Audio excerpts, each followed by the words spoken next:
Hello അസ്സലാമു അലൈക്കും welcome back to ഷേമാസ് world. അപ്പോൾ എല്ലാവർക്കും സുഖമാണെന്ന് വിശ്വസിക്കുന്നു.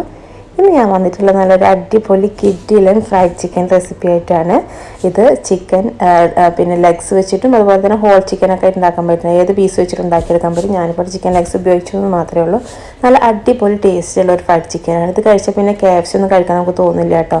നമുക്ക് വീട്ടിൽ പെട്ടെന്ന് തന്നെ റെഡിയാക്കി എടുക്കാനൊക്കെ പറ്റുന്ന ഒരു റെസിപ്പിയാണിത്. അപ്പോൾ എന്തായാലും നിങ്ങൾ ട്രൈ ചെയ്ത് നോക്കാം. അപ്പോൾ അതിന് മുന്നേ എൻ്റെ വീഡിയോസൊക്കെ ആദ്യമായിട്ട് കാണുന്നവരാണെങ്കിലും ഒന്ന് സബ്സ്ക്രൈബ് ചെയ്തിട്ട് തുടരുക. അപ്പോൾ നമുക്ക് ഇതേപോലെയുള്ള നല്ല കിടിലൻ റെസിപ്പീസൊക്കെ നിങ്ങൾക്ക് വീട്ടിലുണ്ടാക്കാനായിട്ട് പറ്റും. അപ്പോൾ നമുക്കിനി എങ്ങനെയാണ് ഈ ഫ്രൈഡ് ചിക്കൻ ഉണ്ടാക്കണമെന്ന് നോക്കാം. ഞാനിവിടെ ലെഗ് പീസാണ് എടുത്തിട്ടുള്ളത്. ഇത് നമുക്ക് ഒരു ഫോർക്ക് ഉപയോഗിച്ചിട്ട് ഒന്ന് കുത്തി കൊടുക്കാം. അപ്പോൾ ഇതിൻ്റെ ഉള്ളിലേക്ക് നമ്മൾ ഉപയോഗിക്കുന്ന മസാലകളൊക്കെ ഇറങ്ങിച്ചെന്ന് ഉപ്പും പുളിയൊക്കെ നന്നായിട്ട് പിടിക്കാൻ വേണ്ടിയിട്ടാണ് ജസ്റ്റ് ഒന്ന് കുത്തി കൊടുക്കുക ഫോർക്കായിട്ട്. എന്നിട്ട് നമുക്ക് ഇനി ഇതിലേക്ക് കുറച്ച് മസാലപ്പൊടികളൊക്കെ ഇട്ട് കൊടുക്കാറുണ്ട്. അപ്പോൾ അതെന്തൊക്കെയാണെന്ന് നോക്കാം.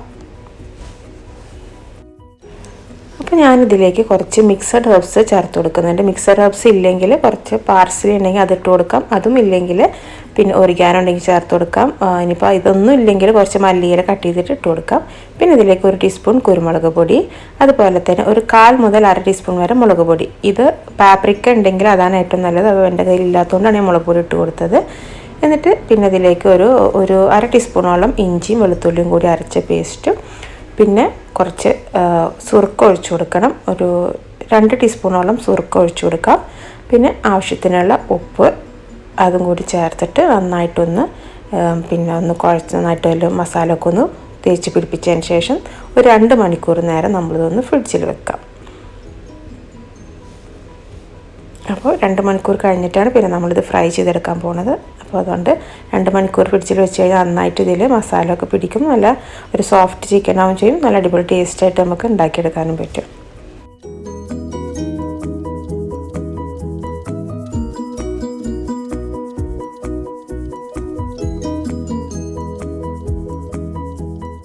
നമ്മളിതിൽ ഫ്രൈ ചെയ്യാൻ വേണ്ടിയിട്ട് നമുക്ക് കുറച്ച് മൈദപ്പൊടി ആവശ്യമുണ്ട്. അതുപോലെ തന്നെ കുറച്ച് പാൽ ആവശ്യമുണ്ട്. പാലിന് പകരം മുട്ട ഉപയോഗിക്കാം. ഞാൻ മുട്ട പറ്റാത്തതുകൊണ്ട് പാൽ ഉപയോഗിച്ചു. പിന്നെ ഇത് കുർക്കുറെ പൊടിച്ചതാണ്. നമ്മൾ കുർക്കുറെ കുട്ടികളൊക്കെ കഴിക്കുന്ന ചിപ്സ് ഉണ്ടല്ലോ, അത് പൊടിച്ചതാണ്. പിന്നെ ചിക്കൻ ഞാൻ 2 മണിക്കൂർ കഴിഞ്ഞിട്ട് എടുത്ത് പുറത്ത് വെച്ചിട്ടുണ്ട്. ഇനി നമുക്കിത് എങ്ങനെയാണ് നമ്മൾ ഫ്രൈ ചെയ്യണമെന്ന് നോക്കാം. അപ്പോൾ ഞാൻ ഈ കുർക്കുറെ പൊടിച്ചതിലേക്ക് കുറച്ച് ബ്രെഡ് ക്രംസ് ഇട്ട് കൊടുക്കുന്നുണ്ട്. അത് ഒട്ടും നിർബന്ധമില്ലാത്ത കാര്യമാണ്. ഞാൻ തികയാത്തതുകൊണ്ട് ഇട്ട് ചേർത്ത് കൊടുക്കണം കേട്ടോ. ചിക്കൻ ലെഗ് പീസ് കുറച്ച് കൂടുതലുണ്ട്.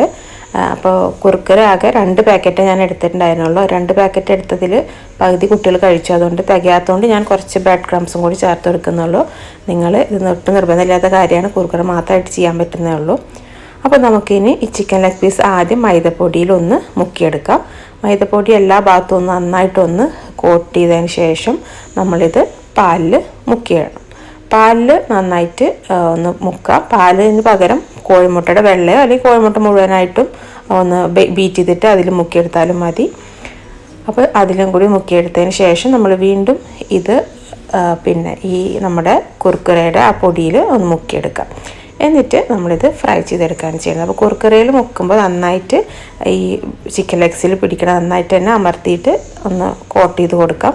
ഇനിയിപ്പോൾ വേണമെങ്കിൽ ഇതൊന്ന് ഡബിൾ മിക്സിങ് നടത്താം. വീണ്ടും ഇതൊന്ന് പാലിൽ മുക്കിയിട്ട് നമുക്ക് വീണ്ടും ഈ ഒരു പ്രൊസീജിയർ വീണ്ടും ഇങ്ങനെ ചെയ്യാം. അപ്പോൾ ഒന്നുകൂടി നല്ലൊരു തിക്ക് കോട്ടിങ് കിട്ടും. പക്ഷേ ഇതായാലും ഇപ്പോൾ വലിയ കുഴപ്പമൊന്നുമില്ല. നല്ലൊരു ഇതായിട്ട് തന്നെ നമുക്ക് കഴിക്കാൻ പറ്റുന്നുണ്ട്. കാരണം മൈദയുടെ കോട്ടിങ് ഉണ്ട്.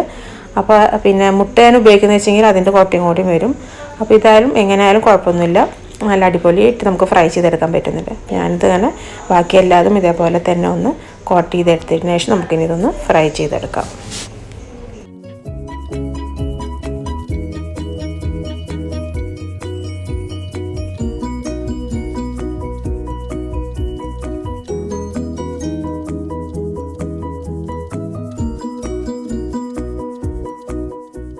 അപ്പോൾ നമ്മളിവിടെ എല്ലാം റെഡിയാക്കി എടുത്തിട്ടുണ്ട്. ഇനി നല്ല കട്ടിയുള്ളൊരു പാത്രം എടുക്കുക. ഞാനിവിടെ കുക്കറാണ് ഉപയോഗിച്ചിട്ടുള്ളത്.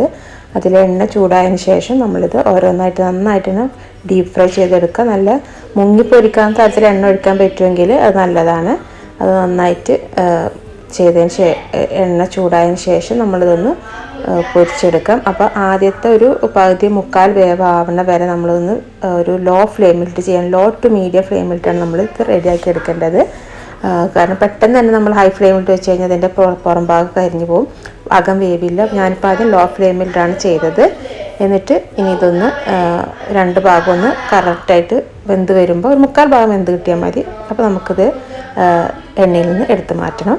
എന്നിട്ട് നമ്മൾ വീണ്ടും ഇതന്നെ ചെയ്യണം. അപ്പോൾ നമുക്കത് ആദ്യം ഇതൊന്ന് എടുത്ത് മാറ്റാം. എന്നിട്ട് അതിന് ശേഷം പിന്നെ എന്താണ് ചെയ്യണമെന്നുള്ളത് നോക്കാം.